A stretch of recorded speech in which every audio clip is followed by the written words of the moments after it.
ಅರೆ ಕಡಿಮೆ ಹಾಕು ಆದ್ರೆ ಅಸಲಿ ಹಾಕು. MDH ಕಾಶ್ಮೀರಿ ಕೆಂಪು ಮೆಣಸಿನ ಪೌಡರ್. ಈ ಪವರ್ ಫೈಟ್ಗೆ ಮತ್ತೊಂದು ಟ್ವಿಸ್ಟ್ ಕೊಟ್ಟಿದ್ದಾರೆ ಈಗ ಸಿದ್ದರಾಮಯ್ಯ ಪುತ್ರ ಯತೀಂದ್ರ ಸಿದ್ದರಾಮಯ್ಯ. ಅಹಿಂದ ಅಸ್ತ್ರವನ್ನ ಇಲ್ಲಿ ಈಗ ಬಳಕೆ ಮಾಡಿರೋದು. ತಂದೆಯ ಪರವಾಗಿ ಮಾತಾಡಿದ್ದಾರೆ. ಅಹಿಂದ ಅಸ್ತ್ರವನ್ನ ಬಳಕೆ ಮಾಡಿದ್ದಾರೆ ಯತೀಂದ್ರ ಸಿದ್ದರಾಮಯ್ಯ.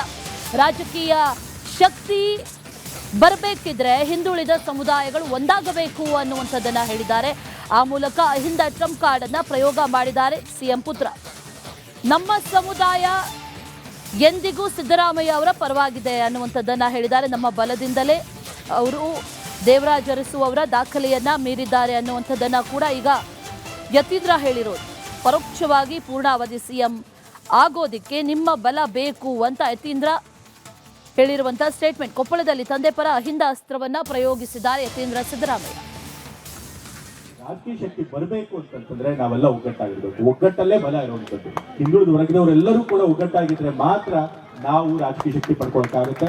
ನಮ್ಮ ಸಮುದಾಯ ಯಾವಾಗಲೂ ಕೂಡ ಒಗ್ಗಟ್ಟಾಗಿದ್ದು ಯಾವಾಗಲೂ ಕೂಡ ಸಿದ್ದರಾಮಯ್ಯ ಬೆಂಬಲ ಆಶೀರ್ವಾದ ಮಾಡಿದಿರಿ. ಹಾಗಾಗಿ ಅವರು 2ನೇ ಬಾರಿ ಮುಖ್ಯಮಂತ್ರಿಗಳಾಗಿ ಇವತ್ತು ದೇವರಾಜ ಅವರ ಇಷ್ಟು ದೀರ್ಘಾವಧಿ ಮುಖ್ಯಮಂತ್ರಿಗಳಾಗಿದ್ದರು. ಆ ದಾಖಲೆಯನ್ನು ಮುರಿದು ಕೂಡ ಇವತ್ತು 7 ವರ್ಷಗಳಿಗಿಂತ ಹೆಚ್ಚು ಕಾಲ ಇವತ್ತು ಮುಖ್ಯಮಂತ್ರಿಗಳಾಗಿ ಸಿದ್ದರಾಮಯ್ಯ ಅವರು ಮುಂದುವರಿದ್ದಾರೆ. ಸೊ ಅವ್ರಿಗೆ ಏನಾದ್ರು ಈ ಸಾಧನೆ ಮಾಡಿದ್ರೆ ಅದಕ್ಕೆ ನೀವು ಕೊಟ್ಟಂತ ಬೆಂಬಲ ಆಶೀರ್ವಾದನೇ ಕಾರಣ. ಹಾಗೆ ಮುಂದೆನೂ ಕೂಡ ಒಗ್ಗಟ್ಟಾಗಿ ನಿಮ್ಮ ಬೆಂಬಲ ಆಶೀರ್ವಾದನ ಸಿದ್ದರಾಮಯ್ಯ ಅವರು ಕೊಡಿ ಅಂತ ಈ ನಿಮ್ಮಲ್ಲಿ ನಾನು ಕೇಳ್ಕೊಳ್ಳೋದಕ್ಕೆ ಇಷ್ಟಪಡ್ತಾನೆ. ಮತ್ತೆ ಈಗ ತಾನೇ ಹಿಟ್ನಾಳ್ ಸರ್ ಅವರು ಹೇಳ್ತಾ ಇದ್ರು, ಗಂಗಾವತಿ ತಾಲೂಕಿನಲ್ಲಿ ಸುಮಾರು 72 ಕೆರೆಗಳನ್ನು ತುಂಬೋದಕ್ಕೆ 140 ಕೋಟಿಯಷ್ಟು ಹಣನ ನಮ್ಮ ಸರ್ಕಾರ ಕೊಟ್ಟಿದೆ ಅಂತ ಹೇಳಿ. ಗಂಗಾವತಿ ತಾಲೂಕು ಅವರು ಯಾವತ್ತೂ ಕೂಡ ತಂದೆಯವ್ರಿಗೆ ಬೆಂಬಲ ಕೊಟ್ಕೊಂಡು ಬಂದಿದ್ರಿ. ಈ ಬಾರಿ ನಮ್ಮ ರಾಜಶೇಖರ್ ಹಿಟ್ನಾಳ್ ಅವ್ರು ಗೆಲ್ಲೋದಕ್ಕೆ ಸುಮಾರು 16,000 ಓಟ್ನಿಂದ ಲೀಡ್ ಕೊಟ್ಟಿದ್ದೀರಿ. ಅಷ್ಟೇ ಅಲ್ಲ, ತಂದೆಯವರು ಕೂಡ ಹಿಂದೆ ಕೊಪ್ಪಳದಲ್ಲಿ ಲೋಕಸಭಾ ಚುನಾವಣೆ ಸ್ಪರ್ಧೆ ಮಾಡಿದ್ರು. ಆಗ್ಲೂ ಕೂಡ ಅತಿ ಹೆಚ್ಚು ಗಂಗಾವತಿ ತಾಲೂಕಿನಿಂದಲೇ ಓಟ್ ಲೀಡ್ ಕೊಟ್ಟಿದ್ರು ಅಂತ ತಂದೆಯವರು ಯಾವಾಗಲೂ ಹೇಳ್ತಿರ್ತಾರೆ. ಸೊ ಹಾಗಾಗಿ ಅದಕ್ಕೂ ಕೂಡ ನಿಮಗೆ ಕೃತಜ್ಞತೆ ತಿಳಿಸಲಿಕ್ಕೆ ಇಷ್ಟಪಡ್ತೀನಿ. ರಾಜಕೀಯ ಶಕ್ತಿ ಬರಬೇಕು ಅಂತಂದ್ರೆ ನಾವೆಲ್ಲ ಒಗ್ಗಟ್ಟಾಗಿರ್ಬೇಕು. ಇದೇ ವಿಚಾರಕ್ಕೆ ಸಂಬಂಧಪಟ್ಟಂತೆ ಮತ್ತಷ್ಟು ಡೀಟೇಲ್ಸ್ ಅನ್ನ ಕೊಡ್ತಾರೆ ನಮ್ಮ ಪ್ರತಿನಿಧಿ ಈರಯ್ಯ ಹಿರೇಮಠ ನೇರ ಸಂಪರ್ಕದಲ್ಲಿ ಜಾಯ್ನ್ ಆಗಿದ್ದಾರೆ. ಈರಯ್ಯ, ಈಗ ಯತೀಂದ್ರ ಅವರು ಈಗಾಗಲೇ ನೀಡಿರುವಂತಹ ಒಂದಷ್ಟು ಸ್ಟೇಟ್ಮೆಂಟ್ಗಳು ಸಾಕಷ್ಟು ವಿವಾದಕ್ಕೆ ಕಾರಣ ಆಯಿತು. ಆ ನಂತರದಲ್ಲಿ ಸಾಕಷ್ಟು ಚರ್ಚೆಯನ್ನ ಕೂಡ ಹುಟ್ಟುಹಾಕ್ತು. ಈಗ ಮತ್ತೊಂದು ಸ್ಟೇಟ್ಮೆಂಟ್ ಕೊಟ್ಟಿರೋದು. ಆದರೆ ಇಲ್ಲಿ ಬಹಳ ಪ್ರಮುಖವಾಗಿ ಅವರು ಹೇಳಿರೋದು ಅಹಿಂದ ಸಮುದಾಯದ ಬಗ್ಗೆ, ಅಹಿಂದ ಸಮುದಾಯದ ಶಕ್ತಿಯ ಬಗ್ಗೆ. ಅಸಲಿಗೆ ಇಲ್ಲಿ ಯತೀಂದ್ರ ಏನೇನು ಹೇಳಿದ್ರು, ಯಾವ ಸಂದರ್ಭದಲ್ಲಿ ಹೇಳಿದ್ದು, ಅದರ ಜೊತೆಯಲ್ಲಿ ರಾಜಕೀಯವಾಗಿ ಈಗ ಯಾವ ರೀತಿಯಲ್ಲಿ ಹೇಳಿಕೆಗಳನ್ನ ವಿಶ್ಲೇಷಣೆ ಮಾಡಲಾಗ್ತಾ ಇದೆ ಅಂತ ಈರಯ್ಯ. ಖಂಡಿತ ಅಶ್ವಿನಿ, ಏನಂತಂದ್ರೆ ಈಗಾಗಲೇ ರಾಜ್ಯದಲ್ಲಿ ಈ ಪವರ್ ಶೇರಿಂಗ್ ಬಗ್ಗೆ ಸಾಕಷ್ಟು ಒಂದು ಚರ್ಚೆ ನಡೀತಾ ಇದೆ. ಈಗಾಗಲೇ ಡಿಸಿಎಂ ಮತ್ತು ಸಿಎಂ ನಡುವೆ ಸಾಕಷ್ಟು ಒಂದು ಗೊಂದಲದ ವಾತಾವರಣ ಕೂಡ ಇದೆ. ಯಾವಾಗ ಬೇಕಾದ್ರೂ ಏನಂತಂದ್ರೆ ಸಿಎಂ ಸ್ಥಾನವನ್ನ ಬದಲಾವಣೆ ಮಾಡಬಹುದು ಅಂತಕ್ಕಂಥ ವಾತಾವರಣ ಕೂಡ ಇದೆ. ಇದ್ರ ಮಧ್ಯೆ ಏನಂತಂದ್ರೆ ಈಗಾಗಲೇ ಯತೀಂದ್ರ ಸಿದ್ದರಾಮಯ್ಯ ಅವರು ಈಗಾಗಲೇ ಏನಂದ್ರೆ ಹಲವು ಬಾರಿ ಒಂದು ಸ್ಟೇಟ್ಮೆಂಟ್ ಗಳನ್ನ ಕೊಟ್ಟು ವಿವಾದಕ್ಕೆ ಕಾರಣವಾಗಿದ್ರು. ಮತ್ತೆ ಏನು ಕಾಂಗ್ರೆಸ್ನ ಏನು DKಶಿ ಬಣಕ್ಕೆ ಒಂದು ರೀತಿ ಏನಂತಂದ್ರೆ ಒಂದು ಕಬ್ಬಿನ ಕಡಲೆ ಆದಂತೆ ಆಗಿದ್ರೆ. ಯಾಕಂದ್ರೆ ಮೊನ್ನೆ ಅಷ್ಟೇ ಏನಂದ್ರೆ 5 ವರ್ಷ ನಮ್ಮ ರೈಟ್ ಸಂಪರ್ಕ ಕಡಿತಗೊಂಡಿದೆ. ಡೀಟೇಲ್ಸ್ ಅನ್ನ ಕೊಡ್ತಾ ಇದ್ರು ಈರಯ್ಯ ಹಿರೇಮಠ್.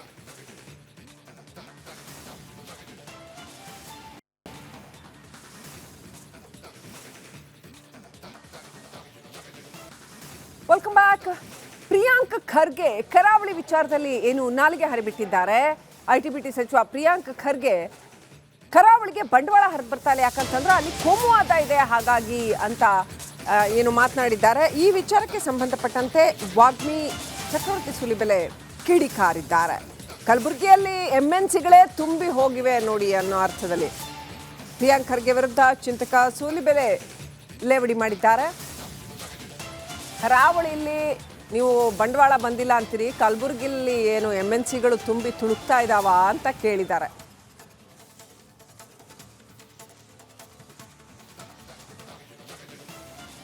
ಪುಸ್ತಕವೊಂದರ ಬಿಡುಗಡೆ ಸಮಾರಂಭದಲ್ಲಿ ಮಾತನಾಡ್ತಾ ಪ್ರಿಯಾಂಕ್ ಖರ್ಗೆ ಕರಾವಳಿ ಭಾಗದಲ್ಲಿ ಬಂಡವಾಳ ಹರಿದು ಬರ್ತಾ ಇಲ್ಲ, ಉದ್ಯಮ ಆಗ್ತಾ ಇಲ್ಲ, ಯಾಕಂತಂದ್ರೆ ಅಲ್ಲಿ ಕೋಮುವಾದ ಇದೆ ಅಂತ ಮಾತನಾಡಿದ್ದಾರೆ. ಇದಕ್ಕೆ ಚಿಂತಕ ಚಕ್ರವರ್ತಿ ಸೂಲಿಬೆಲೆ ಸರಿಯಾಗಿ ತಿರುಗೇಟು ಕೊಟ್ಟಿದ್ದಾರೆ.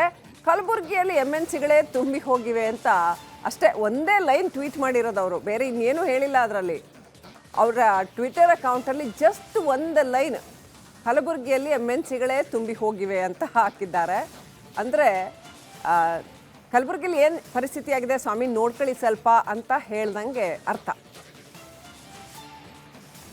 ನೆಕ್ಸ್ಟ್ ಅಪ್ಡೇಟ್ ಪಡ್ಕೊಳ್ಳೋಣ. ನಮ್ಮ ಪ್ರತಿನಿಧಿ ಹನುಮಂತು ಲೈವ್ ಕನೆಕ್ಟ್ ಆಗಿದ್ದಾರೆ. ಹನುಮಂತು, ಕರಾವಳಿ ಅಂತಂದರೆ ಉದ್ಯಮಕ್ಕೆ ಹೆಸರಾಗಿರ್ತಕ್ಕಂಥದ್ದು. ಅದು ಹೋಟೆಲ್ ಇಂಡಸ್ಟ್ರಿ ಇರ್ಬೋದು, ಅದು ಫಿಶಿಂಗ್ ಇರ್ಬೋದು, ಬೇಕಾದಷ್ಟು ಬಗೆಯ ಉದ್ಯಮಶೀಲತೆಗೆ ಕರಾವಳಿ ನಾಡಿನ ಜನ ಹೆಸರುವಾಸಿ. ನಾವು ಮಾತನಾಡೋ ಬರದಲ್ಲಿ ಜನಕ್ಕೆ ಅವಮಾನ ಮಾಡಬಾರ್ದು ಅನ್ನೋಂಥದ್ದು ಒಂದು. ಪ್ರಿಯಾಂಕ್ ಖರ್ಗೆ ಏನು ಹೇಳಕ್ಕೆ ಹೊರಟಿದ್ರು? ಆ್ಯಕ್ಚುಲಿ ಏನು ಮಾತಾಡಿದ್ರು? ಚಕ್ರವರ್ತಿ ಸೂಲಿಬೆಲೆ ಕೊಟ್ಟಿರ್ತಕ್ಕಂಥ ತಿರುಗೇಟು ಹೇಗಿದೆ? ಡೀಟೇಲ್ಸ್ ಕೊಡ್ತಾ ಹೋಗೋದಾದ್ರೆ. ಶ್ರೀಲಕ್ಷ್ಮಿ, ರಾಜಕಾರಣಿಗಳು ಯಾವತ್ತೂ ತಮ್ಮ ರಾಜಕೀಯ ದಾಳಗಳನ್ನು ಹುರುಳಿಸುವಂಥದ್ದು ಒಂದು ಅವರ ಬೆನ್ನಿಂದೆ ಯಾರು ಒಗ್ಗೂಡ್ತಾರೆ, ಮತ್ತೊಂದು ಕಡೆಗೆ ಅವರ ಎದುರಾಳಿಗಳು ಯಾರ ವಿರುದ್ಧ ಮಾತನಾಡಿದ್ರೆ ತಮಗೆ ರಾಜಕೀಯವಾಗಿ ಒಂದಷ್ಟು ಬಲ ಆಗಬಹುದು, ಬಲ ಪಡಿಬಹುದು ಅನ್ನೋಂಥ ಲೆಕ್ಕಾಚಾರಗಳು ಸಹಜವಾಗಿ ಇದ್ದೇ ಇರುತ್ತೆ. ಇದೇ ಕಾರಣಕ್ಕಾಗಿಯೇ ಸಂಘ ಪರಿವಾರದ ವಿರುದ್ಧ ಪ್ರಿಯಾಂಕ್ ಖರ್ಗೆ ಮೊದಲಿಂದನೂ ಕೂಡ ವಾಗ್ದಾಳಿಗಳನ್ನು ನಡೆಸ್ತಾ ಬಂದಿದ್ದಾರೆ. ನೆನಪಿದ್ರೆ ನಿಮಗೆ ಈ ಹಿಂದೆ CM ಸಿದ್ದರಾಮಯ್ಯನವ್ರಿಗೂ ಕೂಡ ಪತ್ರವನ್ನು ಬರೆದಿದ್ರು. RSSನ ಕಾರ್ಯಚಟುವಟಿಕೆಗಳನ್ನು ನಿಷೇಧ ಇರಬೇಕು ಸರ್ಕಾರಿ ಜಾಗಗಳಲ್ಲಿ ಅನ್ನೋಂಥದ್ದು. ಆ ವಿಚಾರ ಸಾಕಷ್ಟು ವಿವಾದಗಳನ್ನು ಪಡೆದುಕೊಳ್ತು, ಪರ ವಿರೋಧದ ಚರ್ಚೆಗಳು ಜೋರಾಯಿತು. ಆದರೆ ಈ ಸಂಘ ಪರಿವಾರದ ವಿರುದ್ಧ ಇರುವಂತಹ ಒಂದಷ್ಟು ಮನಸ್ಥಿತಿಗಳೆಲ್ಲರೂ ಕೂಡ ಒಗ್ಗೂಡುವಂಥ ಒಂದಷ್ಟು ಕೆಲಸಗಳು ಆಗ್ತಾ ಇದ್ದಾವೆ ಅಂತಂದು ಹೇಳಿದ್ರೆ ತಪ್ಪಾಗಲಿಕ್ಕಿಲ್ಲ. ಇದೀಗ ಪ್ರಿಯಾಂಕ್ ಖರ್ಗೆ ಅವರು ಅದನ್ನು ಮುಂದುವರಿಸಿದ್ದಾರೆ. ನಿನ್ನೆ ಪುಸ್ತಕ ಬಿಡುಗಡೆ ಕಾರ್ಯಕ್ರಮವೊಂದರಲ್ಲಿ ಕರಾವಳಿ ಭಾಗದಲ್ಲಿ MNC ಕಂಪನಿಗಳು ಬರ್ತಾ ಇಲ್ಲ, ಬಂಡವಾಳ ಹೂಡಿಕೆ ಆಗ್ತಾ ಇಲ್ಲ ಅನ್ನುವಂಥದ್ದು. ಯಾಕೆ ಅಂತಂದು ಹೇಳೋದ್ರಲ್ಲಿ ಕರಾವಳಿ ಭಾಗದಲ್ಲಿ ಕೋಮುವಾದಗಳು ಹೆಚ್ಚೆಚ್ಚು ಆಗ್ತಾ ಇರುವಂಥ ಕಾರಣಕ್ಕಾಗಿಯೇ ಬರ್ತಾ ಇಲ್ಲ ಅನ್ನುವಂಥ ಅರ್ಥದಲ್ಲಿ ಪ್ರಿಯಾಂಕ್ ಖರ್ಗೆ ಅವರು ಮಾತನಾಡಿರುವಂಥದ್ದು. ಈ ಕಾರಣಕ್ಕಾಗಿಯೇ ಚಕ್ರವರ್ತಿ ಸೂಲಿಬೆಲೆ ಅವರು ಕೂಡ ಕಲಬುರಗಿಯ ವಿಚಾರವನ್ನು ಪ್ರಸ್ತಾಪ ಮಾಡಿದ್ದಾರೆ. ಕಲಬುರಗಿಯಲ್ಲಿ ಎಲ್ಲವೂ ಕೂಡ ಶಾಂತಿಯುತವಾಗಿ ನಡೆದಿದ್ರೆ ಅಥವಾ ಎಲ್ಲ ರೀತಿ ಶಾಂತವಾಗಿ ಇದ್ದರೆ ಅಲ್ಲಿ ಯಾಕೆ ಮಲ್ಟಿನ್ಯಾಷನಲ್ ಕಂಪನಿಗಳು ಬರಲಿಲ್ಲ ಅನ್ನುವಂಥ ಒಂದಷ್ಟು ಪ್ರಶ್ನೆಗಳನ್ನು ಎತ್ತಿದ್ದಾರೆ. ಇಲ್ಲಿ ಸಂಘ ಪರಿವಾರದ ವಿರುದ್ಧ ಆಗಾಗ ನಿರಂತರವಾಗಿ ವಾಗ್ದಾಳಿಗಳನ್ನು ಮಾಡಿಕೊಳ್ಳುವ ಮೂಲಕ ಕಾಂಗ್ರೆಸ್ನಲ್ಲಿ ಒಂದಷ್ಟು ಪ್ರಬಲವಾಗಿ ಒಂದು ನಾಯಕತ್ವವನ್ನು ಬೆಳೆಸ್ಕೊಳ್ಳೋಕ್ಕೆ ಮತ್ತು ಒಂದು ಪ್ರಬಲವಾದಂಥ ಸಂಘ ಪರಿವಾರನ ವಿರೋಧಿಸುವಂಥ ಒಂದಷ್ಟು ಸಮುದಾಯಗಳೇನಿದ್ದಾವೆ ಅವರೆಲ್ಲರೂ ಕೂಡ ಪ್ರಿಯಾಂಕ್ ಖರ್ಗೆಗೆ ನಿಲ್ಲಿ ಅನ್ನೋಂಥ ಒಂದಷ್ಟು ರಾಜಕೀಯ ಲೆಕ್ಕಾಚಾರ ಇದ್ದಂತೆ ಬಹಳ ಸ್ಪಷ್ಟವಾಗಿ ಕಾಣಿಸುತ್ತೆ. ಆದರೆ ಪ್ರಿಯಾಂಕ್ ಖರ್ಗೆ ಅವರ ಹೇಳಿಕೆಗಳು ಮತ್ತು ಅವರ ನಡವಳಿಕೆಗಳಿಂದ ಕಾಂಗ್ರೆಸ್ನ ನಾಯಕರು ಒಂದಷ್ಟು ಬೆನ್ನು ತಟ್ಟಬಹುದು. ಆದರೆ ಹಿಂದೂ ಪರ ಸಂಘಟನೆಗಳಾಗಿರ್ಬೋದು, ಮತ್ತೊಂದು ಕಡೆಗೆ ಏನು ಸಂಘ ಪರಿವಾರನ ಬೆಂಬಲಿಸುವಂಥ ಮನಸ್ಥಿತಿಗಳಿರ್ಬೋದು, ಅವರೆಲ್ಲರೂ ಕೂಡ ಈಗ ಪ್ರಿಯಾಂಕ್ ಖರ್ಗೆ ವಿರುದ್ಧ ಒಂದಷ್ಟು ಕೆರಳುವಂಥ ಪರಿಸ್ಥಿತಿ ನಿರ್ಮಾಣ ಆಗಿದೆ. ಶ್ರೀಲಕ್ಷ್ಮಿ, ರೈಟ್, ಥ್ಯಾಂಕ್ ಯು ಡೀಟೇಲ್ಸ್ಗಾಗಿ.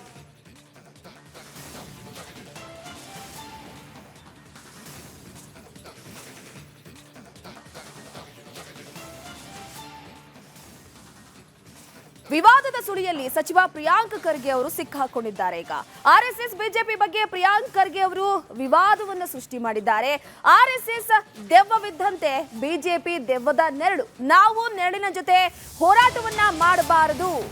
ವಿವಾದದ ಸುಳಿಯಲ್ಲಿ ಸಚಿವ ಪ್ರಿಯಾಂಕ್ ಖರ್ಗೆ ಅವರು ಈಗ ಸಿಲುಕಾಕೊಂಡಿರುವಂತದ್ದು.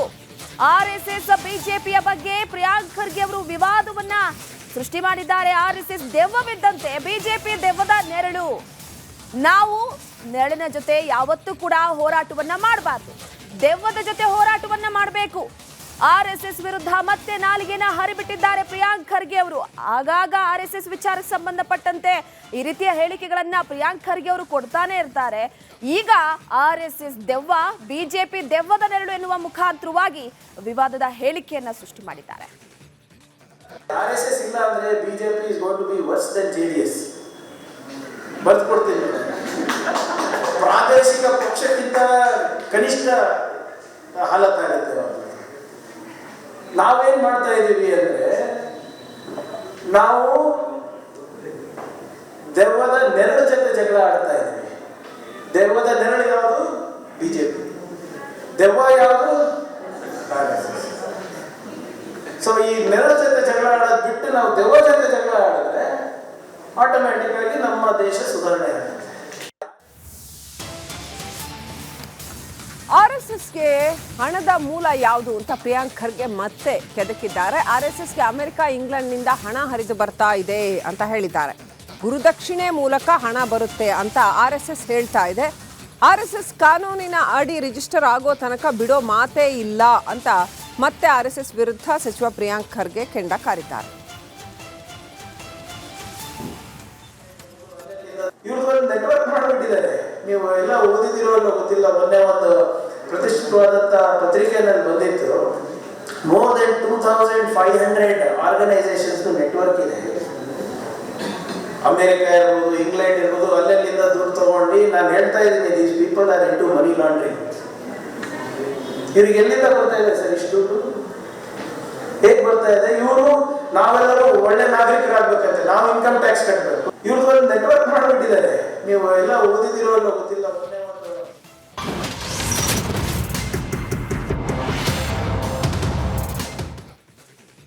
ತಡೆಗೋಡೆ ಇಲ್ಲದ ರಾಜ್ಯ ಹೆದ್ದಾರಿಯಿಂದ ಅಲ್ಲಿ ಸವಾರರಿಗೆ ಭೀತಿ ಎದುರಾಗಿದೆ. ಯಾದಗಿರಿಯ ಸ್ಟೋರಿ ಹೇಳ್ತಾ ಇದ್ದೀವಿ.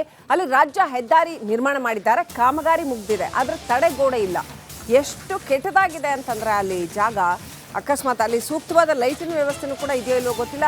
ನೈಟ್ ಟೈಮ್ ಏನಾದರೂ ಸ್ವಲ್ಪ ಆಚೀಚೆ ಹೋದ್ರೂ ಸೀದಾ ಹೊಂಡಕ್ಕೆ, ಪಕ್ಕದಲ್ಲಿ ಹೊಂಡ ಇದೆ, ಹೊಂಡಕ್ಕೆ ಬೀಳೋ ಅಂತ ಪರಿಸ್ಥಿತಿ. ತಡೆಗೋಡೆನೇ ನಿರ್ಮಾಣ ಮಾಡಿಲ್ಲ. ಹೆದ್ದಾರಿ ನಿರ್ಮಾಣ ಮಾಡಿದ್ದಾರೆ, ತಡೆಗೋಡೆ ನಿರ್ಮಾಣ ಮಾಡಿಲ್ಲ. ಅದಕ್ಕೆ ಇನ್ನೂ ಒಂದು 2 ವರ್ಷ ಬೇಕಿನ ಬಹುಶಃ. ಹೈದರಾಬಾದ್ ವಿಜಯಪುರ ಸಂಪರ್ಕ ಕಲ್ಪಿಸುವ ರಾಜ್ಯ ಹೆದ್ದಾರಿ ಇದು. ಯಾದಗಿರಿಯ ಹೊರವಲಯದಲ್ಲಿ ಈ ರೀತಿ ತಡೆಗೋಡೆನೇ ಇಲ್ಲ. ಜೀಬ್ರಾ ಕ್ರಾಸ್ ಲೈನ್ ಆದರೂ ಹಾಕಿ ಅಂತ ಅಲ್ಲಿ ಜನ ಆಗ್ರಹ ಪಡಿಸ್ತಾ ಇದ್ದಾರೆ. ನೋಡಿ, ಈ ರೀತಿನಲ್ಲಿ ಇದೆ ರಾಜ್ಯ ಹೆದ್ದಾರಿ. ಇದು ರಸ್ತೆ ಪಕ್ಕದಲ್ಲಿ ಕಂಪ್ಲೀಟಾಗಿ ಓಪನ್ ಇದೆ, ಫುಲ್. ಅಲ್ಲಿ ಒಂಚೂರು ಆಚೆಚೆ ಆದರೂ ಸೀದಾ ಹೊಂಡಕ್ಕೆ, ಯಾರ ಜೀವ ಉಳಿಯೋದಿಲ್ಲ, ಆ ಥರ ಪರಿಸ್ಥಿತಿ ಇದೆ. ತಡೆಗೋಡೆ ನಿರ್ಮಾಣ ಮಾಡಿ ಅಂತ ಜನ ಆಗ್ರಹಿಸ್ತಿದ್ದಾರೆ. ಯಾದಗಿರಿ ನಗರದಲ್ಲಿರತಕ್ಕಂಥ ರೈಲ್ವೆ ಬ್ರಿಡ್ಜ್ನ ಮೇಲ್ಭಾಗದಲ್ಲಿ ಮತ್ತು ಅಲ್ಲಿ ವಡಗೇರಿ ಕ್ರಾಸ್ ತನ 2 ಕಡೆಗೆ ಹಳೆಯದಿರ್ತಕ್ಕಂಥ ತಡೆಗೋಡೆ ತೆಗೆದು ರಸ್ತೆ ಮಾಡ್ಯಾರ. ರಸ್ತೆ ಮಾಡಿ ಇನ್ನೊಂದು ಕೋಟಿ ರಸ್ತೆ ಮಾಡಬೇಕಾಗಿತ್ತು, ಅದು ಕೂಡ ರಸ್ತೆ ಆಗಬೇಕು ಮತ್ತು ಲೈನಿಗೆ ಹಾಕಬೇಕು. ತಡೆಗೋಡೆ ಮಾಡ್ತಕ್ಕಂಥ ಮಾಡ್ತು ರಸ್ತೆ ಆಗಿ 1 ತಿಂಗಳಾದ್ರೂ ಕೂಡ ಇಲ್ಲಿವರೆಗೆ ತಡೆಗೋಡೆ ಮತ್ತು ಫೈನಲ್ ಕೋಟಿಂಗ್ ಆಗಿಲ್ಲ. ತಕ್ಷಣ ಮಾಡ್ಬೇಕು. ಯಾಕಂದ್ರೆ ತಡೆಗೋಡೆ ಇರಲ್ಲಂದ್ರೆ ಅತಿ ಎತ್ತರದಾಗ ಆಗಿರ್ತಕ್ಕಂಥ ಸೇತುವೆ, ರೈಲ್ವೆ ಸೇತುವೆ ಇರೋದ್ರಿಂದ ಇದು ಹೈಟ್ ಆಗಿರೋದು 60-70 ಫೀಟ್ ಹೈಟ್ ಅದ. ರಾತ್ರಿ ವೇಳೆ ರೈಟ್, ಹಗಲ ರಾತ್ರಿ ರೈಟ್ ಹಾಕಂತ ಕೇಸ್ ಯಾರನ್ನ ಕಣ್ಕೋಕೆ ಏನಾದರೂ 2 ವೀಲರ್ಸ್ ಆಗಲಿ 4 ವೀಲರ್ಸ್ ಆಗಲಿ ಯಾರನ್ನ ಅಪ್ಪಿ ತೆಳಗೆ ಬಿದ್ದರೆ ಅವರು ಶಿವನ ಪಾದಕ್ಕೆ ಸೇರೋದು ಗ್ಯಾರಂಟಿ. ಇದಕ್ಕೆ ಜಿಲ್ಲಾಡಳಿತ ಎಚ್ಚೆತ್ತುಕೊಂಡು ತಕ್ಷಣ ಫೈನಲ್ ಕೋರ್ಟ್ ರೋಡ್ ಆಗಬೇಕು, ಲೈನಿಂಗ್ ಪ್ಲಸ್ ತಡೆಗೋಡೆಯನ್ನು ನಿರ್ಮಾಣ ಮಾಡಿದರೆ ಮುಂದೆ ಆಗ್ತಕ್ಕಂಥ ಅನಾಹುತ ತಪ್ಪಿಸಿದಂಗೆ ಆಗ್ತದೆ. ಇಲ್ಲದಿದ್ದರೆ ನೇರ ಜಿಲ್ಲಾಡಳಿತನೇ ಹೊಣೆ ಹೊರಬೇಕಾಗ್ತದಂತಕ್ಕಂಥದ್ದು ನನ್ನ ಆಗ್ರಹ. ಯಾದಗಿರಿ ನಗರದಲ್ಲಿರತಕ್ಕಂಥ ರೈಲ್ವೆ ಬ್ರಿಡ್ಜ್ನ ಅದ್ಯಾಕೋ ಏನೋ ಇತ್ತೀಚೆಗೆ ಶಿಕ್ಷಣ ಇಲಾಖೆ ಒಂದಲ್ಲ ಒಂದು ವಿವಾದಕ್ಕೆ ಸುದ್ದಿ ಆಗ್ತಾನೆ ಇದೆ. ಇದೀಗ ರಾಜ್ಯ ಶಿಕ್ಷಣ ಇಲಾಖೆ ಹೊರಡಿಸಿರುವಂತಹ ಆದೇಶ ಮತ್ತೊಂದು ವಿವಾದವನ್ನ ಸೃಷ್ಟಿಸಿದೆ. ಖಾಸಗಿ ಶಾಲಾ ಒಕ್ಕೂಟ ಸಿಡಿದೇಳುವಂತೆ ಮಾಡಿದೆ. ಏನದು ನೀವೇ ನೋಡಿ.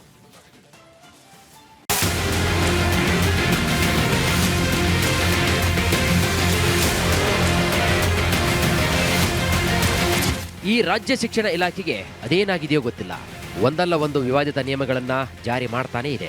ಶಿಕ್ಷಣ ಇಲಾಖೆ ರೂಲ್ಸ್ಗಳು ವಿವಾದಗಳಿಂದಲೇ ಸುದ್ದಿಯಾಗ್ತಿವೆ. ಇದೀಗ ಮತ್ತೊಂದು ಎಡವಟ್ಟ ನಿಯಮವನ್ನ ಶಿಕ್ಷಣ ಇಲಾಖೆ ಜಾರಿಗೆ ತಂದಿದೆ. ಹೊಸ ಶಾಲೆಗಳ ಅನುಮತಿಗೆ ಎಡವಟ್ಟು ನಿಯಮ. ಶಿಕ್ಷಣ ಇಲಾಖೆ ವಿರುದ್ಧ ಸಿಡಿದ ಖಾಸಗಿ ಶಾಲೆ ಒಕ್ಕೂಟ. ಹೊಸ ಖಾಸಗಿ ಶಾಲೆಗಳಿಗೆ ಅನುಮತಿ ನೀಡಲು ಶಿಕ್ಷಣ ಇಲಾಖೆ ಹೊಸ ಷರತ್ತುಗಳನ್ನು ವಿಧಿಸಿದೆ. ಹೊಸ ಖಾಸಗಿ ಶಾಲೆಗಳ ಆರಂಭಕ್ಕೆ ಅನುಮತಿ ಬೇಕಾದರೆ ಮಕ್ಕಳ ಸುರಕ್ಷತೆಗೆ ದೃಢೀಕರಣ ಪತ್ರವನ್ನು ನೀಡಬೇಕಂತೆ. ಮಕ್ಕಳ ವೈಯಕ್ತಿಕ ಹಾಗೂ ಲೈಂಗಿಕ ಸುರಕ್ಷತೆ, ಮಾನಸಿಕ ಸುರಕ್ಷತೆ ಬಗ್ಗೆ ಸರ್ಟಿಫಿಕೇಟ್ ಕೊಡಬೇಕಂತೆ. ಈ ನಿಯಮ ಖಾಸಗಿ ಶಾಲಾ ಒಕ್ಕೂಟವನ್ನು ಕೂಡ ಕೆರಳಿಸಿಬಿಟ್ಟಿದೆ. ಮಕ್ಕಳ ಬಗ್ಗೆ ನಾವು ಸರ್ಟಿಫಿಕೇಟ್ ಕೊಡಬೇಕಂತೆ. ಹೊಸ ಶಾಲೆ ನಿಯಮವನ್ನು ನೋಡಿದಾಗ ಅಲ್ಲಿ ಸೋಶೋ ಎಮೋಷನಲ್ ಸರ್ಟಿಫಿಕೇಟನ್ನು ನಾವು ದೃಢೀಕರಿಸಿ ಕೊಡಬೇಕು ಅಂತ.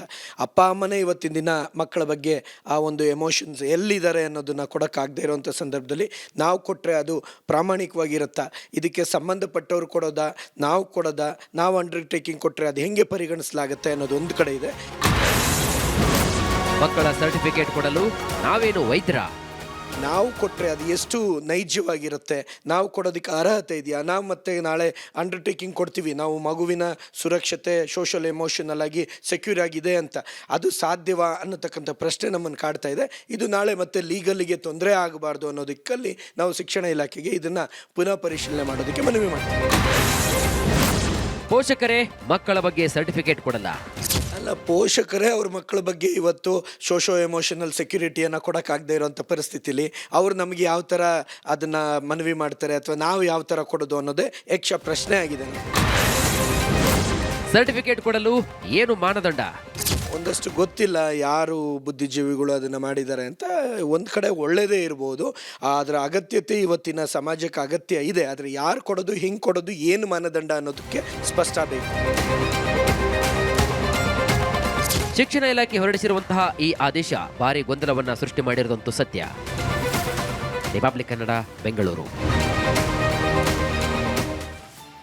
ಈ ಬಗ್ಗೆ ಹೆಚ್ಚಿನ ಡೀಟೇಲ್ಸ್ ಅನ್ನ ಕೊಡ್ತಾ ಹೋಗ್ತಾರೆ ನಮ್ಮ ಪ್ರತಿನಿಧಿ ವೀರೇಶ್, ನೇರ ಸಂಪರ್ಕದಲ್ಲಿದ್ದಾರೆ. ವೀರೇಶ್, ಪ್ರಮುಖವಾಗಿ ನೋಡಿ, ಶಿಕ್ಷಣ ಇಲಾಖೆ ಏನೋ ಹೊಸ ರೂಲ್ಸ್ ಗಳನ್ನ ತರುತ್ತೆ. ಯಾವ ಆಧಾರದ ಮೇಲೆ ಅದರಿಂದ ಆಗುವಂತ ಉಪಯೋಗಗಳಾಗಿರ್ಬೋದು, ಕೆಲವೊಂದಿಷ್ಟು ವಿಚಾರವಾಗಿ ಗಮನ ಇಟ್ಕೊಳ್ಳುತ್ತೋ ಇಲ್ವೋ ಗೊತ್ತಿಲ್ಲ. ಆದ್ರೆ ಎಲ್ಲೋ ಒಂದು ಕಡೆ ತರುವಂತಹ ಎಲ್ಲಾ ರೀತಿಯಾದಂತಹ ವಿಚಾರಗಳು ಒಂದ್ ರೀತಿ ಗೊಂದಲವನ್ನೇ ತಂದು ಸೃಷ್ಟಿಸುವ ರೀತಿ. ಈ ಬಗ್ಗೆ ಮಾಹಿತಿ ಕೊಡೋದಾದ್ರೆ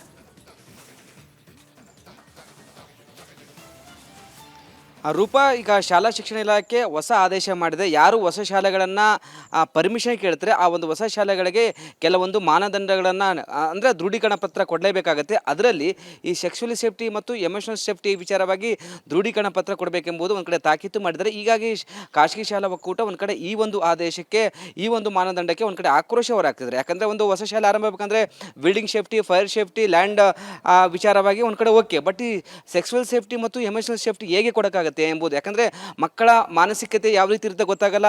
ನಾವು ಡಾಕ್ಟರ್ ಅಲ್ಲ, ಎಕ್ಸ್ಪರ್ಟ್ಗಳಲ್ಲ. ಹೇಗೆ ನಾವು ಅವ್ರ ಸರ್ಟಿಫಿಕೇಟು, ದೃಢೀಕರಣ ಪತ್ರ ಕೊಡಬೇಕಾಗುತ್ತೆ ಮತ್ತು ಸೆಕ್ಸುವಲ್ ಸೇಫ್ಟಿ ವಿಚಾರವಾಗಿ ಅದು ಹೇಗೆ ಏನು ನಿಯಮ ಅಂತ ಗೊಂದಲಗೂಡಾಗಿದೆ.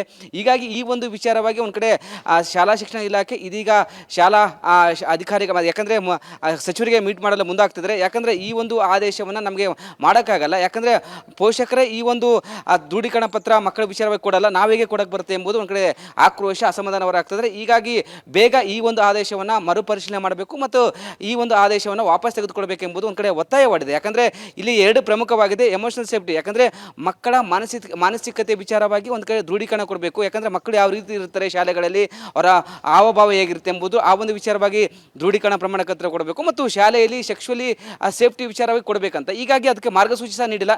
ಕೂಡಲೇ ಈ ಒಂದು ದೃಢೀಕರಣ ಪತ್ರ ಕೊಟ್ಟರೆ ಮಾತ್ರ ನಿಮಗೆ ಶಾಲೆಗಳಿಗೆ ಪರ್ಮಿಷನ್ ಸಿಗುತ್ತೆ ಎಂಬುದು ಕಡೆ ತಾಕೀತು ಮಾಡಿದರೆ ಈ ಒಂದು ವಿಚಾರಕ್ಕೆ ಇದೀಗ ಅಸಮಾಧಾನ ಹೊರಹಾಗ್ತಿದ್ರೆ.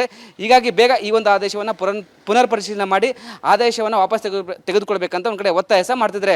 ರೂಪಾ, ಎಸ್, ಧನ್ಯವಾದಗಳು ವೀರೇಶ್ ನಿಮ್ಮೆಲ್ಲ ಮಾಹಿತಿಗಾಗಿ.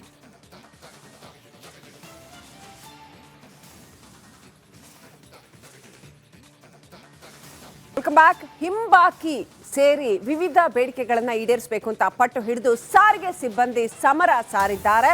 ಫೆಬ್ರವರಿ 19ನೇ ತಾರೀಕುವರೆಗೂ ಅವರು ಏನು ದಿನಾಂಕವನ್ನು ಕೊಟ್ಟಿದ್ದಾರೆ, ಗಡುವು ಕೊಟ್ಟಿದ್ದಾರೆ. ಬೇಡಿಕೆ ಈಡೇರಿಸದೆ ಹೋದರೆ ಫೆಬ್ರವರಿ 20ನೇ ತಾರೀಕಿನಿಂದ ಬಸ್ ಬಂದ್ ಮಾಡ್ತಾರೆ. ಸರ್ಕಾರಕ್ಕೆ ಬಸ್ ಬಂದ್ ಎಚ್ಚರಿಕೆ ನೀಡಿದ್ದಾರೆ ಸಾರಿಗೆ ಸಿಬ್ಬಂದಿ.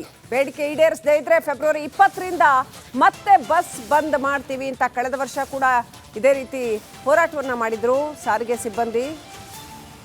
ಕಳೆದ ವರ್ಷ ಕಾರ್ಮಿಕ ಮುಖಂಡ ಅನಂತ ಸುಬ್ಬರಾವ್ ಇದ್ರು.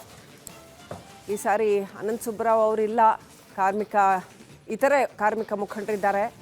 ಸಾರಿಗೆ ಸಿಬ್ಬಂದಿ ಮತ್ತೆ ಹೋರಾಟವನ್ನು ಆರಂಭ ಮಾಡಿದ್ದಾರೆ. 38 ತಿಂಗಳ ಅರಿಯರ್ಸ್ ಬರೋದು ಬಾಕಿ ಇದೆ ಅವರಿಗೆ, ಅದನ್ನು ಕೊಡಬೇಕು ಅಂತ ಹೋರಾಟ ಮಾಡ್ತಾ ಇದ್ದಾರೆ.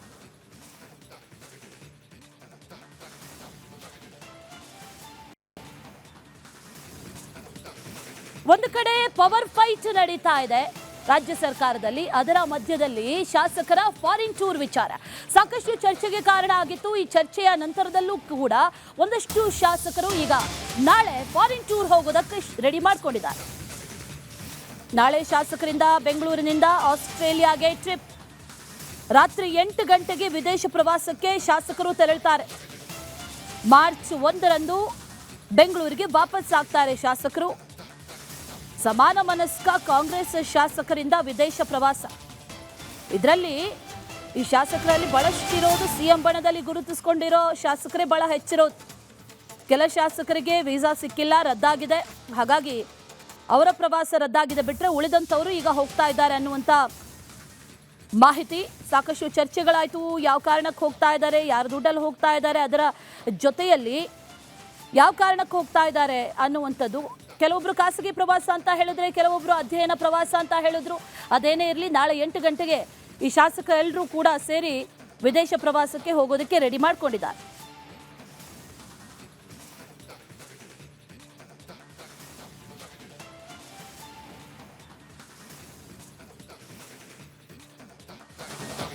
ಇದೇ ವಿಚಾರಕ್ಕೆ ಸಂಬಂಧಪಟ್ಟಂತೆ ಡೀಟೇಲ್ಸ್ ಅನ್ನ ಕೊಡ್ತಾರೆ ನಮ್ಮ ಪ್ರತಿನಿಧಿ ಹನುಮಂತು, ನೇರ ಸಂಪರ್ಕದಲ್ಲಿ ಜಾಯಿನ್ ಆಗಿದ್ದಾರೆ. ಹನುಮಂತು, ಸಾಕಷ್ಟು ಚರ್ಚೆಗಳಾಯಿತು, ವಿವಾದಗಳಾಯಿತು. ಆ ನಂತರದಲ್ಲೂ ಕೂಡ ಕೆಲವೊಂದು ಶಾಸಕರು ಈಗ ನಾಳೆ ಆಸ್ಟ್ರೇಲಿಯಾಗೆ ಹೊರಟಿರೋದು. ಯಾರ್ಯಾರು ಹೋಗ್ತಾ ಇದ್ದಾರೆ, ಈ ಸಿಎಂ ಬಣದಲ್ಲಿರೋರೇ ಹೆಚ್ಚು ಅನ್ನುವಂಥ ಮಾಹಿತಿ ಇದೆ.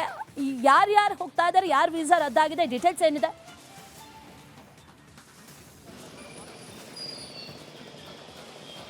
ಅಶ್ವಿನಿ, ರಾಜ್ಯ ಕಾಂಗ್ರೆಸ್ ಸರ್ಕಾರಗ 1,000 ದಿನಗಳ ಆಡಳಿತವನ್ನು ನಡೆಸಿ ಈಗ ಅದನ್ನು ಮೀರಿಸಿ ಮೊನ್ನೆ ಅಷ್ಟೇ ಸಾಧನಾ ಸಮಾವೇಶನೂ ಕೂಡ ರಾಜ್ಯ ಸರ್ಕಾರ ಮಾಡ್ತು.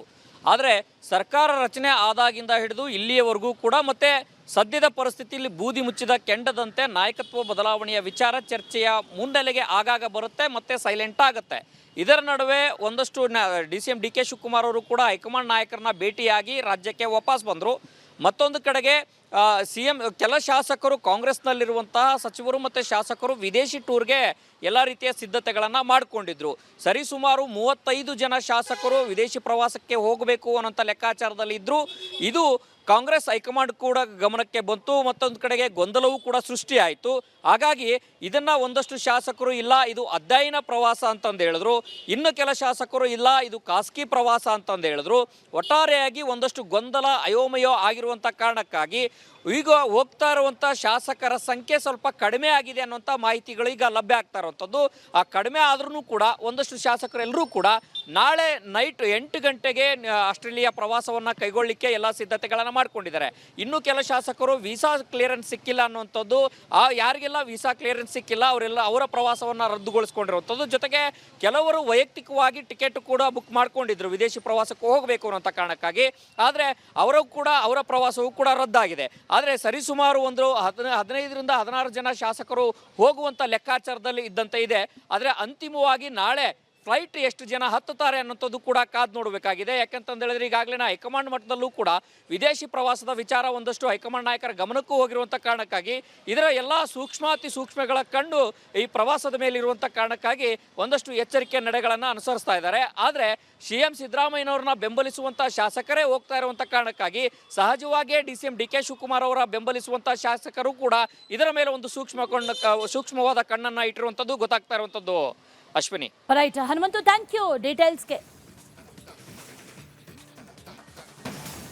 ರಾಜ್ಯದಲ್ಲಿ ಒಂದಷ್ಟು ತಣ್ಣಗಾಗಿದ್ದಂತೆ ಈ ಪವರ್ ಫೈಟ್ಗೆ ಚಾಲನೆಯನ್ನ ಕೊಟ್ಟಿದ್ದ ಯತೀಂದ್ರ ಸಿದ್ದರಾಮಯ್ಯ ಈಗ ಈ ಪವರ್ ಫೈಟ್ನ ಮಧ್ಯದಲ್ಲೇ ಮತ್ತೊಂದು ಟ್ರಂಪ್ ಕಾರ್ಡ್ ಅನ್ನ ಯೂಸ್ ಮಾಡಿದ್ದಾರೆ. ಅದು ಅಹಿಂದ್ರ ಅಸ್ತ್ರ. ಪವರ್ ಫೈಟ್ಗೆ ಮತ್ತೊಂದು ಟ್ವಿಸ್ಟ್ ನೀಡಿದ್ದಾರೆ ಯತೀಂದ್ರ ಸಿದ್ದರಾಮಯ್ಯ. ಅಹಿಂದ ಟ್ರಂಪ್ ಕಾರ್ಡ್ ಅನ್ನ ಪ್ರಯೋಗಿಸಿದ್ದಾರೆ CM ಪುತ್ರ. ರಾಜಕೀಯ ಶಕ್ತಿ ಬರಬೇಕು ಅಂತಂದ್ರೆ ಹಿಂದುಳಿದ ಸಮುದಾಯಗಳು ಒಗ್ಗಟ್ಟಾಗಬೇಕು ಅನ್ನುವಂಥ ಕರೆಯನ್ನ ನೀಡಿದ್ದಾರೆ. ನಮ್ಮ ಸಮುದಾಯ ಎಂದಿಗೂ ಸಿದ್ದರಾಮಯ್ಯನವರ ಪರವಾಗಿದೆ ಅಂತ ಹೇಳೋ ಮೂಲಕ ಮತ್ತೊಂದು ಟ್ರಂಪ್ ಕಾರ್ಡ್ ಅನ್ನ ಪ್ರಯೋಗ ಮಾಡಿರೋದು CM ಪುತ್ರ. ನಿಮ್ಮ ಬಲದಿಂದಲೇ ದೇವರಾಜ ಅರಸು ದಾಖಲೆಯನ್ನ ಕೂಡ ಮೀರಿದ್ದಾರೆ ಅವರು ಅನ್ನುವಂಥದ್ದನ್ನ ಕೂಡ ಈ ಸಂದರ್ಭದಲ್ಲಿ ಹೇಳಿದ್ದಾರೆ.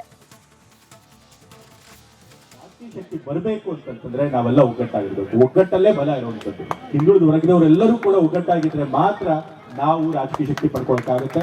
ನಮ್ಮ ಸಮುದಾಯ ಯಾವಾಗಲೂ ಕೂಡ ಒಗ್ಗಟ್ಟಾಗಿದ್ದು ಯಾವಾಗಲೂ ಕೂಡ ಸಿದ್ದರಾಮಯ್ಯ ಅವರಿಗೆ ಬೆಂಬಲ ಆಶೀರ್ವಾದ ಮಾಡಿದಿರಿ. ಹಾಗಾಗಿ ಅವರು 2ನೇ ಬಾರಿ ಮುಖ್ಯಮಂತ್ರಿಗಳಾಗಿ ಇವತ್ತು ದೇವರಾಜ ಅವರ ಇಷ್ಟು ದೀರ್ಘಾವಧಿ ಮುಖ್ಯಮಂತ್ರಿಗಳಾಗಿದ್ದರು. ಆ ದಾಖಲೆಯನ್ನು ಮುರಿದು ಕೂಡ ಇವತ್ತು 7 ವರ್ಷಗಳಿಗಿಂತ ಹೆಚ್ಚು ಕಾಲ ಇವತ್ತು ಮುಖ್ಯಮಂತ್ರಿಗಳಾಗಿ ಸಿದ್ದರಾಮಯ್ಯ ಅವರು ಮುಂದುವರಿದ್ದಾರೆ. ಸೊ ಅವ್ರಿಗೆ ಏನಾದ್ರು ಈ ಸಾಧನೆ ಮಾಡಿದ್ರೆ ಅದಕ್ಕೆ ನೀವು ಕೊಟ್ಟಂತ ಬೆಂಬಲ ಆಶೀರ್ವಾದನೇ ಕಾರಣ. ಹಾಗೆ ಮುಂದೆನೂ ಕೂಡ ಒಗ್ಗಟ್ಟಾಗಿ ನಿಮ್ಮ ಬೆಂಬಲ ಆಶೀರ್ವಾದನ ಸಿದ್ದರಾಮಯ್ಯ ಕೊಡಿ ಅಂತ ಈ ನಿಮ್ಮಲ್ಲಿ ನಾನು ಕೇಳ್ಕೊಳ್ಳೋದಕ್ಕೆ ಇಷ್ಟಪಡ್ತಾನೆ. ಮತ್ತೆ ಈತಾನೆ ಹಿಟ್ನಾಳ್ ಸರ್ ಅವರು ಹೇಳ್ತಾ ಇದ್ರು, ಗಂಗಾವತಿ ತಾಲೂಕಿನಲ್ಲಿ ಸುಮಾರು 72 ಕೆರೆಗಳನ್ನು ತುಂಬೋದಕ್ಕೆ 140 ಕೋಟಿಯಷ್ಟು ಹಣನ ನಮ್ಮ ಸರ್ಕಾರ ಕೊಟ್ಟಿದೆ ಅಂತ ಹೇಳಿ. ಗಂಗಾವತಿ ತಾಲೂಕು ಅವರು ಯಾವತ್ತೂ ಕೂಡ ತಂದೆಯವ್ರಿಗೆ ಬೆಂಬಲ ಕೊಟ್ಕೊಂಡು ಬಂದಿದ್ರಿ. ಈ ಬಾರಿ ನಮ್ಮ ರಾಜಶೇಖರ್ ಹಿಟ್ನಾಳ್ ಅವ್ರು ಗೆಲ್ಲೋದಕ್ಕೆ ಸುಮಾರು 16,000 ವೋಟ್ನಿಂದ ಲೀಡ್ ಕೊಟ್ಟಿದ್ದೀರಿ. ಅಷ್ಟೇ ಅಲ್ಲ, ತಂದೆಯವರು ಕೂಡ ಹಿಂದೆ ಕೊಪ್ಪಳದಲ್ಲಿ ಲೋಕಸಭಾ ಚುನಾವಣೆ ಸ್ಪರ್ಧೆ ಮಾಡಿದ್ರು. ಆಗ್ಲೂ ಕೂಡ ಅತಿ ಹೆಚ್ಚು ಗಂಗಾವತಿ ತಾಲೂಕಿನಿಂದಲೇ ಲೀಡ್ ಕೊಟ್ಟಿದ್ರು ಅಂತ ತಂದೆಯವರು ಯಾವಾಗಲೂ ಹೇಳ್ತಿರ್ತಾರೆ. ಸೊ ಹಾಗಾಗಿ ಅದಕ್ಕೂ ಕೂಡ ನಾನು ನಿಮಗೆ ಕೃತಜ್ಞತೆ ತಿಳಿಸಲಿಕ್ಕೆ ಇಷ್ಟಪಡ್ತೀನಿ. ರಾಜಕೀಯ ಶಕ್ತಿ ಬರಬೇಕು ಅಂತಂದ್ರೆ ನಾವೆಲ್ಲ ಒಗ್ಗಟ್ಟಾಗಿರ್ಬೇಕು. ಒಗ್ಗಟ್ಟಲ್ಲೇ ಬಲ ಇರುವಂತದ್ದು. ಹಿಂದುಳಿದ ವರ್ಗದವರೆಲ್ಲರೂ ಕೂಡ ಒಗ್ಗಟ್ಟಾಗಿದ್ರೆ ಮಾತ್ರ ನಾವು ರಾಜಕೀಯ ಶಕ್ತಿ ಪಡ್ಕೊಳಕ್ಕಾಗುತ್ತೆ. ನಮ್ಮ ಸಮುದಾಯ ಯಾವಾಗಲೂ ಕೂಡ ಒಗ್ಗಟ್ಟಾಗಿದ್ದು ಯಾವಾಗಲೂ ಕೂಡ ಸಿದ್ದರಾಮಯ್ಯ ಅವರಿಗೆ ಬೆಂಬಲ.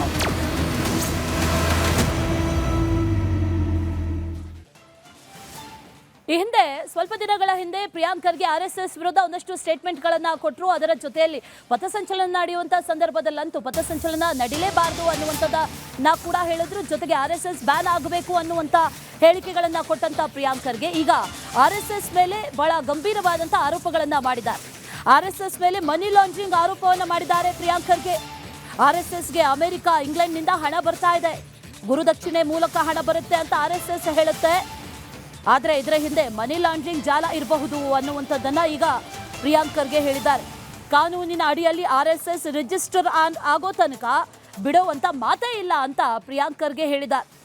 ಆರ್ಎಸ್ಎಸ್ನ ಹಣದ ಮೂಲವನ್ನ ಮತ್ತೆ ಕೆದಕಿದ್ದಾರೆ ಪ್ರಿಯಾಂಕ್ ಖರ್ಗೆ. ಇವ್ರದ್ದು ನೆಟ್ವರ್ಕ್ ಮಾಡಿಬಿಟ್ಟಿದ್ದಾರೆ. ನೀವು ಎಲ್ಲ ಓದಿದಿರೋ ಗೊತ್ತಿಲ್ಲ, ಮೊನ್ನೆ ಒಂದು ಪ್ರತಿಷ್ಠಿತವಾದಂಥ ಪತ್ರಿಕೆಯಲ್ಲಿ ಬಂದಿತ್ತು. ಮೋರ್ ದೆನ್ 2500 ಆರ್ಗನೈಸೇಷನ್ಸ್ ನೆಟ್ವರ್ಕ್ ಇದೆ. ಅಮೆರಿಕ ಇರ್ಬೋದು, ಇಂಗ್ಲೆಂಡ್ ಇರ್ಬೋದು, ಅಲ್ಲೆಲ್ಲಿಂದ ದುಡ್ಡು ತಗೊಂಡು ನಾನು ಹೇಳ್ತಾ ಇದ್ದೀನಿ, these people are into money laundering. ಇವ್ರಿಗೆ ಎಲ್ಲಿಂದ ಬರ್ತಾ ಇದೆ ಸರ್ ಇಷ್ಟು ದುಡ್ಡು? ಹೇಗೆ ಬರ್ತಾ ಇದೆ? ಇವರು ನಾವೆಲ್ಲರೂ ಒಳ್ಳೆ ನಾಗರಿಕರಾಗಬೇಕಂತೆ, ನಾವು ಇನ್ಕಮ್ ಟ್ಯಾಕ್ಸ್ ಕಟ್ಟಬೇಕು. ಇವ್ರದ್ದು ನೆಟ್ವರ್ಕ್ ಮಾಡಿಬಿಟ್ಟಿದ್ದಾರೆ. ನೀವು ಎಲ್ಲ ಓದಿದಿರೋ ಗೊತ್ತಿಲ್ಲ, ಮೊನ್ನೆ ಒಂದು ಪ್ರತಿಷ್ಠಿತವಾದಂಥ ಪತ್ರಿಕೆಯಲ್ಲಿ ಬಂದಿತ್ತು. ಮೋರ್ ದೆನ್ 2500 ಆರ್ಗನೈಸೇಷನ್ಸ್ ನೆಟ್ವರ್ಕ್ ಇದೆ. ಅಮೆರಿಕ ಇರ್ಬೋದು, ಇಂಗ್ಲೆಂಡ್ ಇರ್ಬೋದು, ಅಲ್ಲೆಲ್ಲಿಂದ ದುಡ್ಡು ತಗೊಂಡು ನಾನು ಹೇಳ್ತಾ ಇದ್ದೀನಿ, these people are into money laundering. ಇವ್ರಿಗೆ ಎಲ್ಲಿಂದ ಬರ್ತಾ ಇದೆ ಸರ್ ಇಷ್ಟು ದುಡ್ಡು? ಹೇಗೆ ಬರ್ತಾ ಇದೆ? ಇವರು ನಾವೆಲ್ಲರೂ ಒಳ್ಳೆ ನಾಗರಿಕರಾಗಬೇಕಂತೆ, ನಾವು ಇನ್ಕಮ್ ಟ್ಯಾಕ್ಸ್ ಕಟ್ಟಬೇಕು. ಇವ್ರದ್ದು ನೆಟ್ವರ್ಕ್ ಮಾಡಿಬಿಟ್ಟಿದ್ದಾರೆ. ನೀವು ಎಲ್ಲ ಓದಿದಿರೋ ಗೊತ್ತಿಲ್ಲ, ಮೊನ್ನೆ ಒಂದು ಪ್ರತಿಷ್ಠಿತವಾದಂಥ ಪತ್ರಿಕೆಯಲ್ಲಿ ಬಂದಿತ್ತು. ಮೋರ್ ದೆನ್ 2500 ಆರ್ಗನೈಸೇಷನ್ಸ್ ನೆಟ್ವರ್ಕ್ ಇದೆ.